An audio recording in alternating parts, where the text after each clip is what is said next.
now. A couple of 100 yards to go, and this is about the most exciting bit, I think. We're almost there and we're dying to see the lake. Been a bit of a long drive down as usual. Takes about 12 hours from Calais, something like that.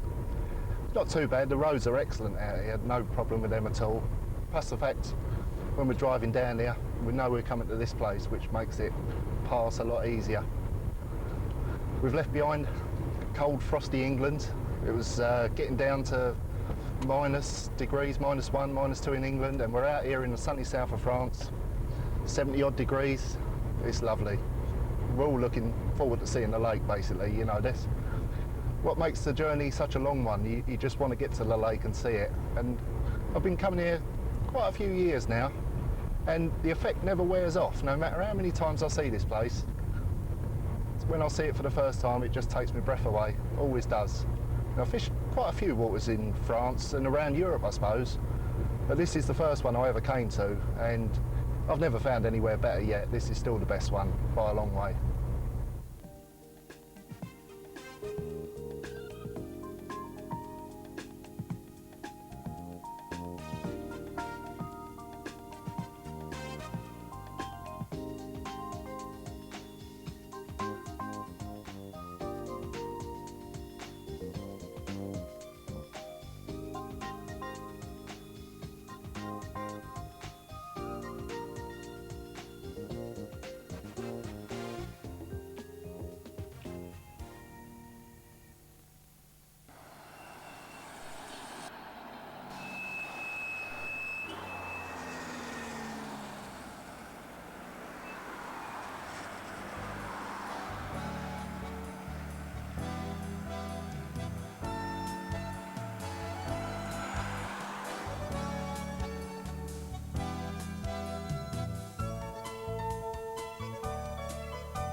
Right, we've been into Pierre's, we've got our permit, that's what they look like.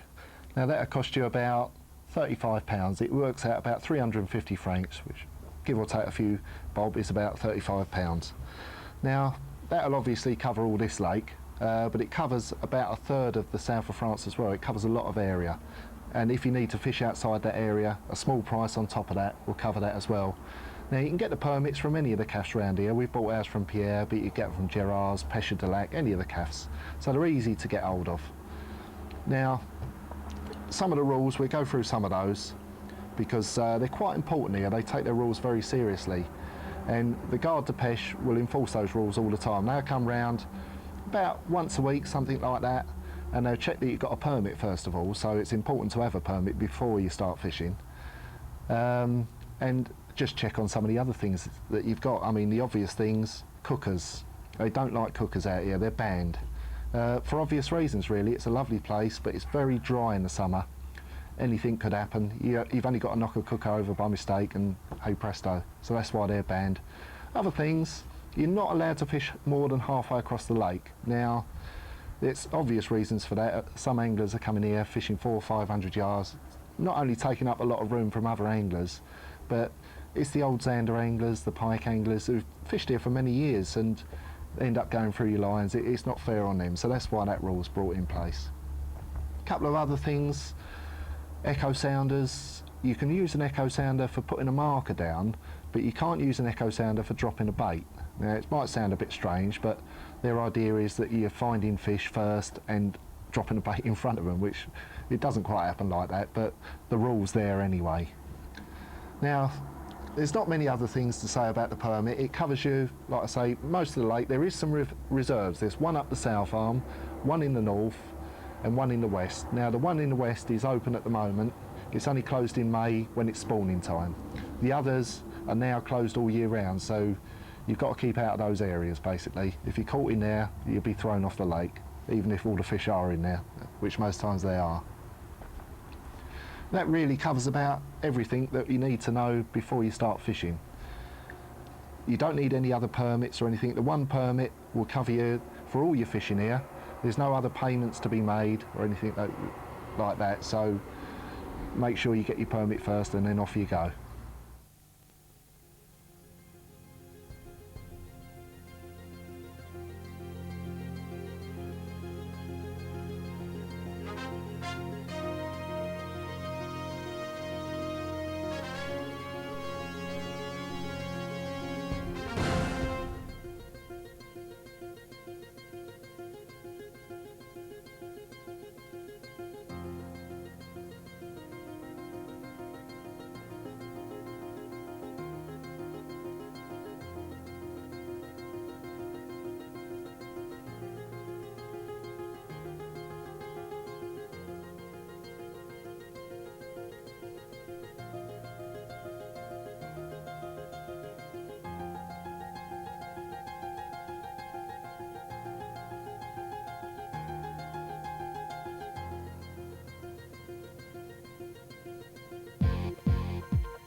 Right, we're on the lake now.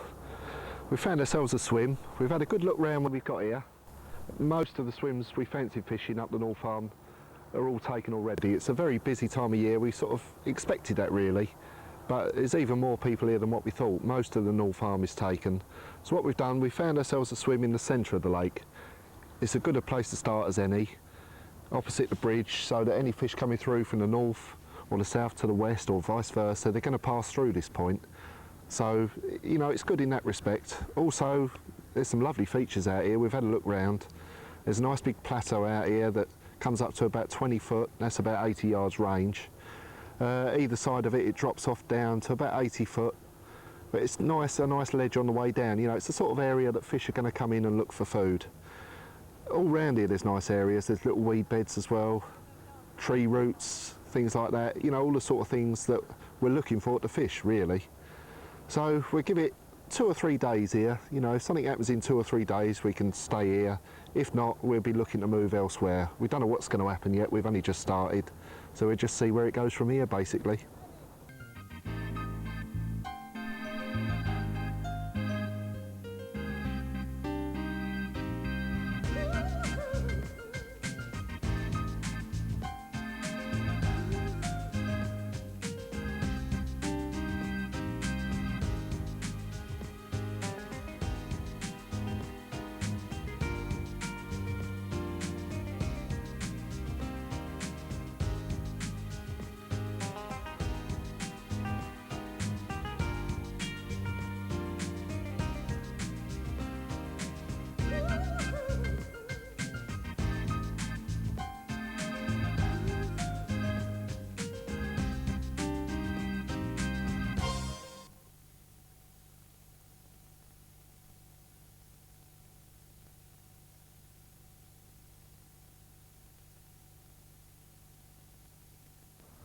Well, we've been here 3 days now and we've had no action, so it's decision time basically. Got to think about what we're going to do. We're going to have a move, but we're not sure where yet. You know, this is one of the questions I get asked a lot. You know, people say to me, what do you do when there's no fish in your swim? Where do you go? And like, to be honest, it's a matter really of trial and error. Who knows where they are? There's not a lot happening on the lake. There's a lot of people, there's a lot of pressure. My own way of thinking is that the fish would probably go into deeper water somewhere. They're not likely to be close to anglers where there's lots of lines. They're more likely to try and keep out of the way. So that's the sort of area really we're going to try and look for, somewhere with a bit of depth of water in front. Don't know yet, it's going to be difficult. Like I say, there's a lot of people on the lake. There's even more arrived yesterday. We're going to have a look around and see what's free. And it's never an easy job. You know, people seem to think, oh, well, you know, we always know little places where we're going to go and catch fish. Well, we do in a way, but all those places are taken. So we've got to make it up as we go along. We've got to try and find a place that we think is going to be suitable for us and where we're going to get a couple of fish. We're going to have to start working a bit harder now.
Well, personally, I've been fishing Cassien for about 13 years now, something like that. First trip was in 1986. And, I mean, it was a different world in those days, different lake totally, really. The people that we had here, it was mainly English in those days, really. I mean, this is Simon Horton, he's an Englishman who lives in France now, you know. I mean, what does it mean to the French, you know? How many French come here? Basically, the discovery of Cassien by the English anglers has pretty much created the red mire of the French scene. Cassien is where modern carp fishing has started as far as the French are concerned, and it's big history for them, and it's a lot of people, religious people, go to Lourdes. Well, all French carp anglers have to come to Cassien one day. Yeah, I think that's how a lot of Europeans view it. You know, it's the mecca of carp fishing really in Europe, isn't it? Oh, definitely. And even though some of the fish are missing, are dead now, it still has that massive attraction for the carp angler. It's somewhere you just got to get a fish from. Yeah, I don't think there's a lot of the original fish left here now that was here in the early days. I mean, there's the odd ones about, I think, but generally speaking, the big fish now are other fish that have come through, you know, grown on in here. Yeah, and they certainly are growing on very quickly. There's a new generation pushing through. There is, yeah. There's a lot of fish now making sort of upper 40s, things like that. You know, they've really grown on in the last couple of years. I mean, in those early days, they was quite recognisable fish, weren't they? There was the same ones. I mean, you had the big fish that was caught by Kevin Ellis. And really, that was what started the ball rolling. Yeah. You know, everyone was so shocked by the size of that fish. I remember that. I mean, I've only been coming here for a couple of times. You've been coming here for the best part of 13 years. Can you tell us a bit about how it's moved on from them days? Well, I mean, the lake itself is exactly the same as it was then. You know, looks-wise, there's a few barer patches somewhere that have been fished a bit more, but it's the fishing that's changed, really. It's not so mysterious as it used to be. That's the one thing really the lake's sort of lost over the years, it's mystery. You know, I mean, there's places on here where I used to look at and think, I wonder if a carp would ever swim through there, you know.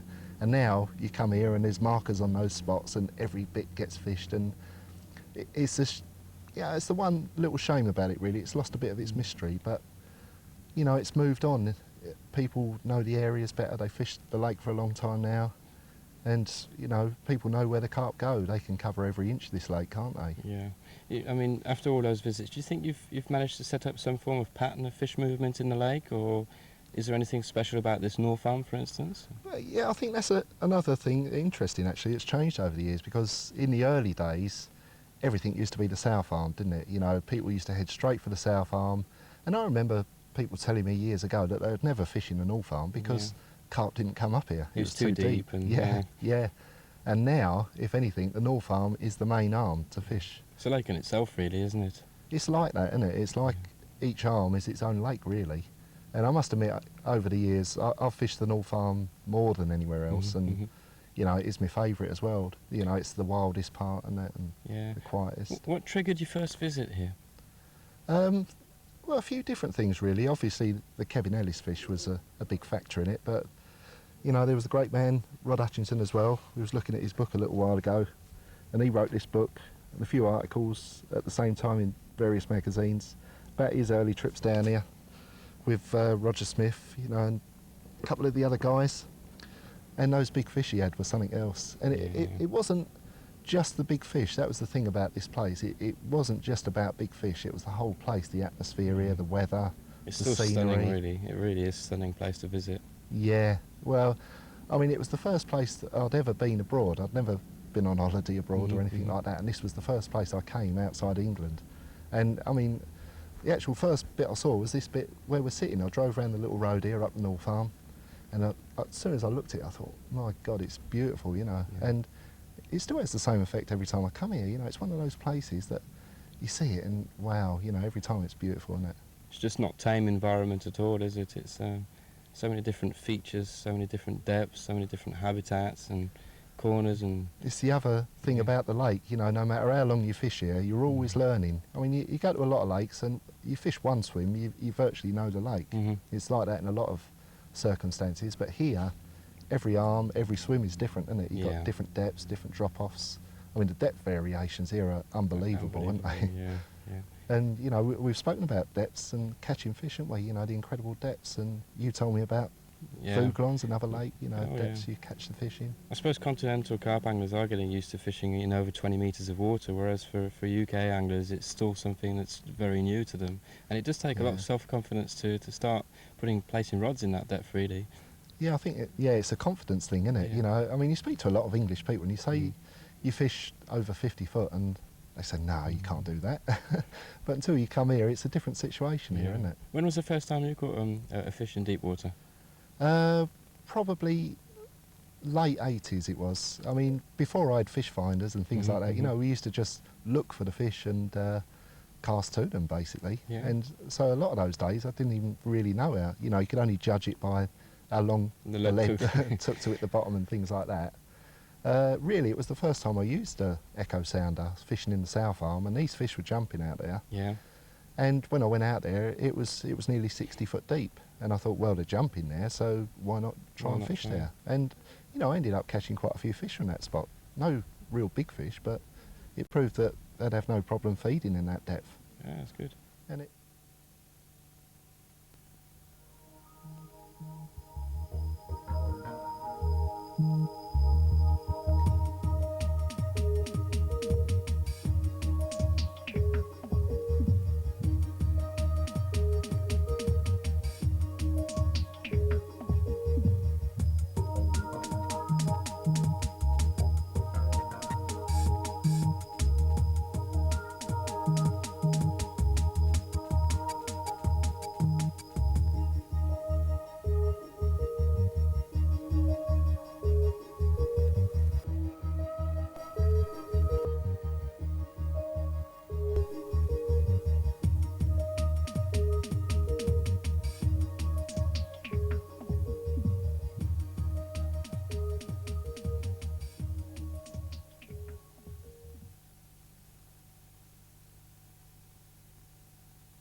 Well, we're up the North Arm now. We've had a look around.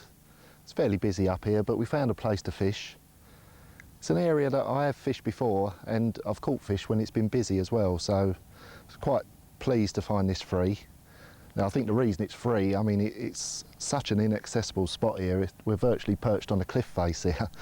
And, You know, that's one of the reasons, for one thing, people don't fish here that often, and another thing, it's a place where fish will come to sort of get away from the pressure. So it is totally different from the last place we fished. We're out of the sun for one thing, so we're not going to get too much of a suntan here, unfortunately, but maybe a few carp. Now, I mean, even since we've moved up here, I've seen a couple of fish jump over deep water. Now, it does shelve off very quick here. We have got some very deep water, over 100 foot, not very far out from the bank here. Now, obviously, I'm not going to be fishing in those depths, but if the fish are going to come to feed, they're going to have to come in close to this bank. So we're going to be fishing various depths. I'll start off fishing virtually in the margins. I mean, saying that, the margins here quickly go down to 30, 40 foot in no time, so I'll be fishing various depths and I'll see what happens from there. But I'm quite hopeful. I think this fish here, as I say, it's a place where I've caught fish from before, but, you know, who knows, even if we don't catch nothing, it can't be a nicer place to blank, can there? I mean, just look at the view, it's wonderful here.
Here we are.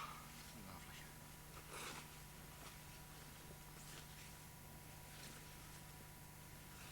Just have a quick look at him before we put him back, go back with his big brothers and sisters, and hopefully tell them how good the food is round here. Here we go.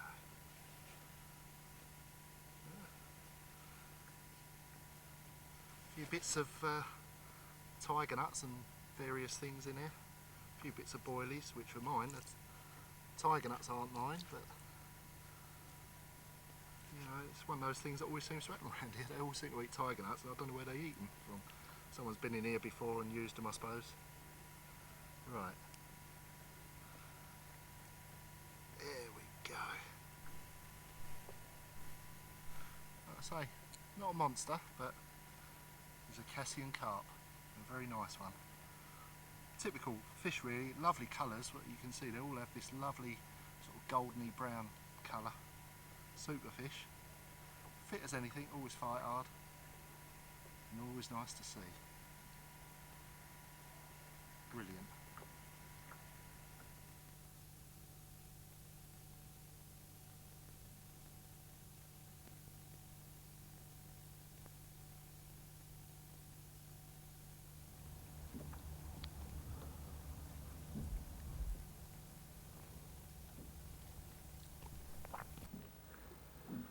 Right, as we've just set up in this swim, might as well take a look at the tackle that I'm using here. Now, everything about this setup really is just aimed at being simple and practical.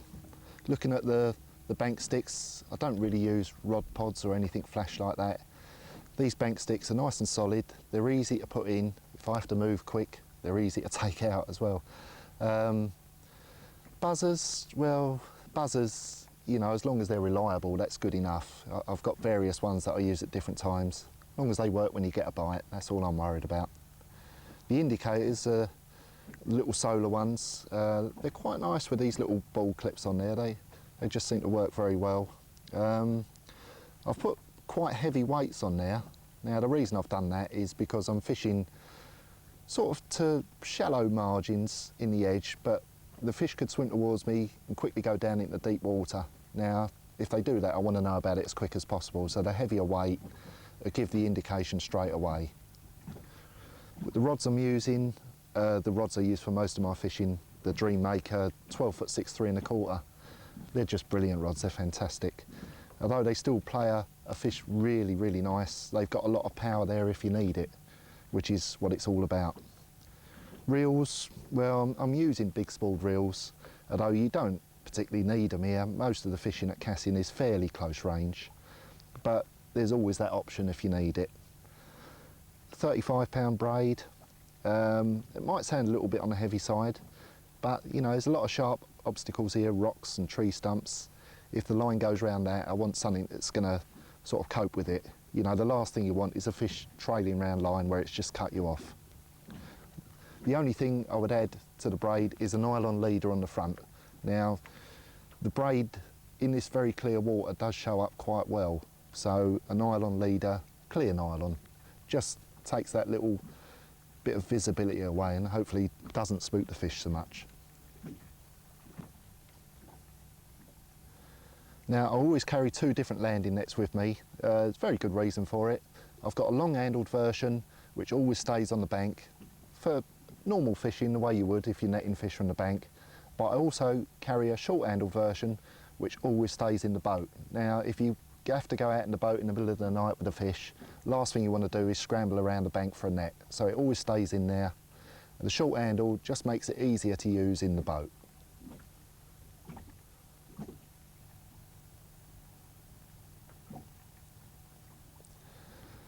So let's look at the tackle I'm using. It's the same tackle I use for all my foreign fishing. Whether I'm here for a week or a month, it does the job.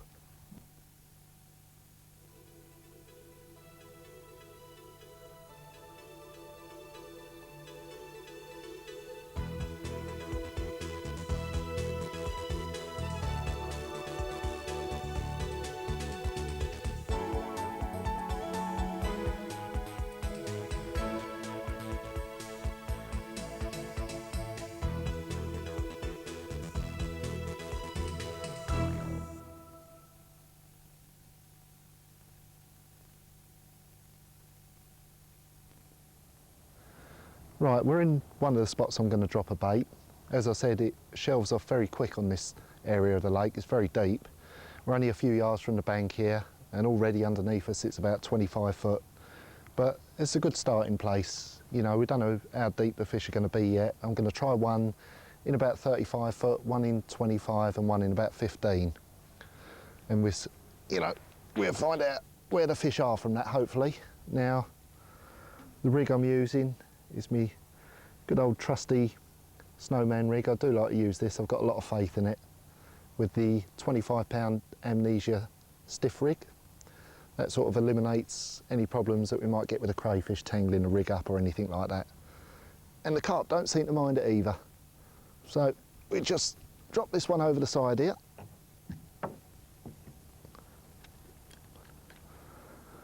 Now what I normally do, just give it a little tiny swing like that, just to make sure the hook length's all right. Perfect. Drop it down, feathering the line with my fingers as it goes. And there we are, it's hit the bottom there. Now I'll just give it one little pull up, just to make sure the hook length's straight and it's not in the snag or anything like that. And that's fine. Just need to put a few boilies around that one, and that's job done. There we go. Not too many boilies. Probably about 20, 25 boilies, that should be enough. I tend to be fishing for one take at a time rather than putting a big bed of bait out and hoping to attract a big shoal of fish. It never seems to be the case on here. I don't know if big beds as bait really spook them, but I don't like to use them all the same. There we go. Just a light baiting situation, and hopefully that'll do the job.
This is one of the beauties of having an electric motor, really. It makes these sort of jobs a lot easier.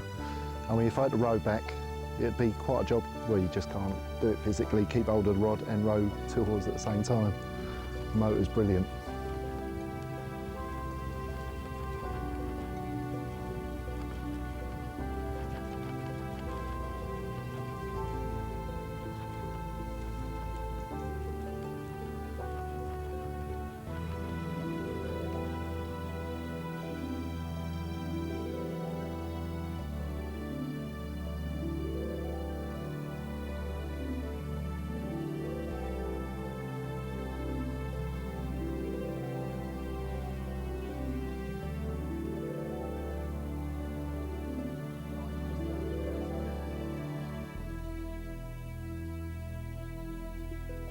We're just approaching the bank now, and that's another rod done.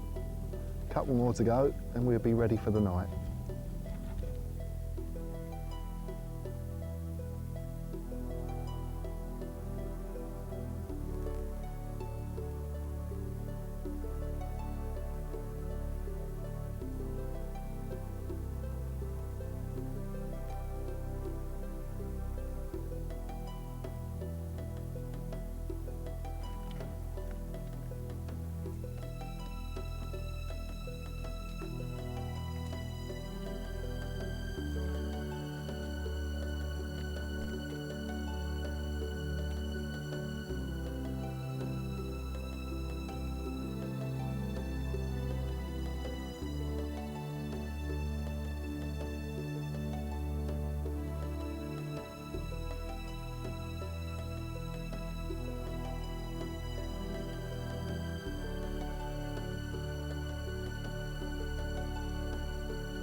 People often ask me why I like Cassien so much, and this is one of the reasons. This is a lovely fish. Came back 11 o'clock this morning, thought the chance of a bite had gone, really. Out of the blue, one went rattling off, and after a brilliant battle, we got this, which is a superb linear, 49 1/4 pound. And perhaps a little bit unlucky with the weight, as I know this fish is normally a 50 pounder, but all the same, it's absolutely gorgeous. Some red bait.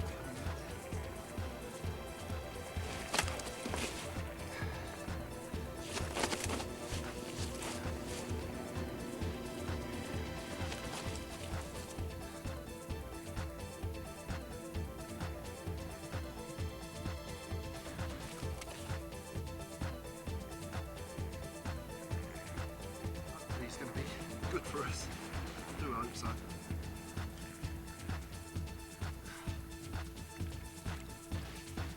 What makes this one extra special? This was one of the fish I'd always hoped to catch.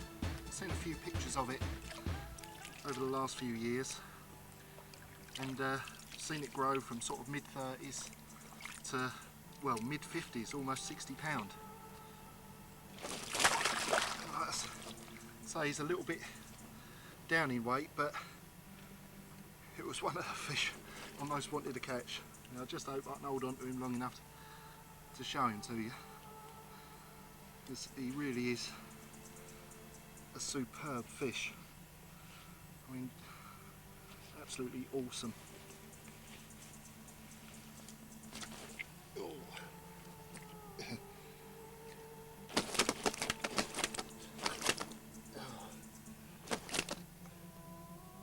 Waiting for that. Unbelievable strength.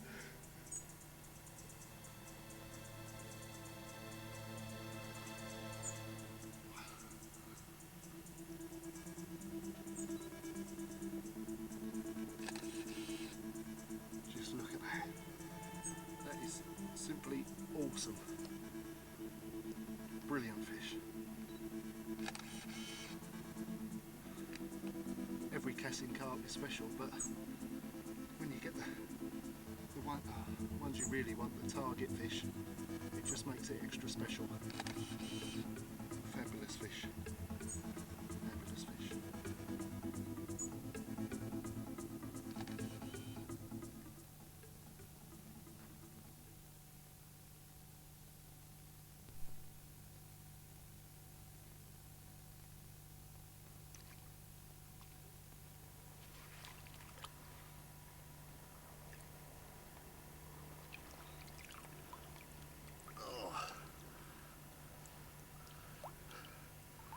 What a superb fish, eh? This really is what Cassien's all about. This is why I love coming here. I think I'll be as pleased to see him go home as what he will. But that is fabulous. One of the fish that I've wanted for a long time, and I've got him. Brilliant. Goodbye, old friend.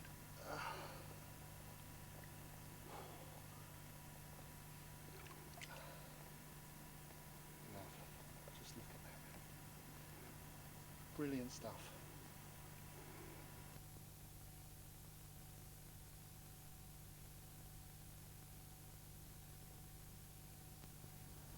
Right, I'm going to talk a little bit about rigs I use now, rigs I've been using in the last few days. It's one of the things I do get asked about time and time again, the rigs that I use on Cassien. And, you know, for obvious reasons, it's a little bit different to most other waters. And, you know, really, the rigs I use are always fairly basic. There's no need to be too technical, but there's a couple of little points that, you know, do need to happen. I don't like to use braids too much. Now, the reasons for that are mainly that there's plenty of crayfish in here, there's plenty of little catfish, and they do tend to tangle up braid rigs for some reason. They seem to get hold of it and just mess it about, and you can end up with a tangled rig. The only other main point is the durability of the rig. Now, there is lots of rocks, it's a very rocky area on here, and you know, you need something quite substantial to actually cope with the underwater terrain, you know, the tree stumps and the rocks. So basically it's a fairly simple rig, but just durable, just something that's going to do the job. This is one of the hook lengths that I've actually been using. Now, as you can see, it's about 12-14 inches of clear amnesia, 25-pound breaking strain. Now, the reason I prefer the clear to the black is that it definitely shows up less on the bottom. You know, it's quite clear water, in fact it's crystal clear, so it just gives you that extra little bit of confidence. Now, the reason it's that length is just because there's a lot of big fish in here, and if they're playing about with the bait or whatever, it gives them that little bit of movement. Also, as I previously said, it's very rocky. Now, if the lead falls down in between a gap in the rocks, there's still enough of the hook length showing so that the fish can pick up the bait easily.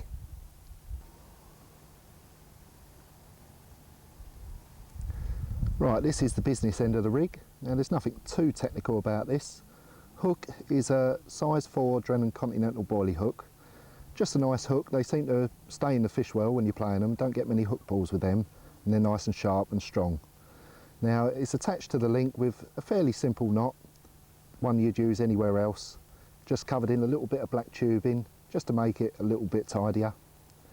The baits themselves, you can see I'm using a snowman rig here. I've got a lot of faith in that. That's just attached with Hutch's hair braid. Just really to give it a little bit of suppleness. I don't like the actual stiff link itself attached for the hair. You know, it makes it look a little bit crude, if you like. The baits themselves are just as tight as I can possibly get them to the hook. And I don't know what it is about a snowman rig, but they seem to work really well here. I've not caught a lot on pop-ups over the years. Bottom baits have been okay, but snowman comes out on top every time. So, fairly simple, as I say, but that's it. Now, the freebies I'm using, I'll just show you a couple of those. First of all, got the ever consistent tiger nuts. These were supplied by Dave Poxton of Essex Bait Services. Now, tigers are always going to work anywhere, especially here. The main reason I've got these, I prefer to use boilies if possible, but if the catfish or the crayfish are being a real nuisance and taking me baits, tigers solves the problem every time. And of course the carp always love them anyway. And they're lovely, these are.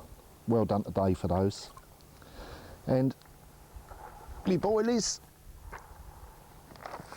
Now, a few people might not have seen them made like this. These are actually my homemade boilies, made from the liver mix and yellow seed mix, Hutch's. Now, what I do when I've made my boilies is pour sugar into the bag. Now, as you can see, there's a lot of liquid in the bottom, and that's actually the sugar that's melted. But what that does, that preserves my baits naturally. Instead of having to put an artificial preservative in, the sugar does the job, and I'm sure the carp like the taste of the sugar on them as well. Whatever happens, these baits have caught plenty of fish for me, including all the ones I've caught this session. So I'm quite happy, and I'm sure they're going to catch me a few more yet.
Well, all good things come to an end, as they say.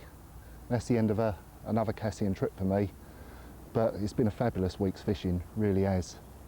Now, when we first arrived, the lake was really busy. A lot of anglers here, but just shows how popular Cassien is these days. But, you know, there was a couple of places to fish. We started off in a central area of the lake, good a place to start as anywhere. And although it looked good, you know, there were some nice features out there and it was lovely sitting there in the sun. After a few days, it was obvious it wasn't going to happen there. There was just no fish about. So we had to put our thinking caps on, have a look around, work a bit harder. And we found one place up the North Arm. Now, it wasn't a particularly comfortable place to fish, it wasn't easy at all, but most importantly, there were some fish there. We had a result out of that swim. Ended up with 8 fish, topped by a 49-pound linear, which was brilliant, fabulous stuff. Now, if you fancied having a trip down here at some stage, hopefully you've learnt something from this video. I've showed you the way I fish it, and you know, if you put in a bit of effort, you can get a result out of it. I think that's the story. All I've got to do now, go up and see Pierre, have a cup of coffee with him, say goodbye, and I'll be on my way back to England, unfortunately. But I love fishing here. You know, with a bit of luck, I'll be back here in the not too distant future. Who knows, next time down here, I might just see you here. All the best.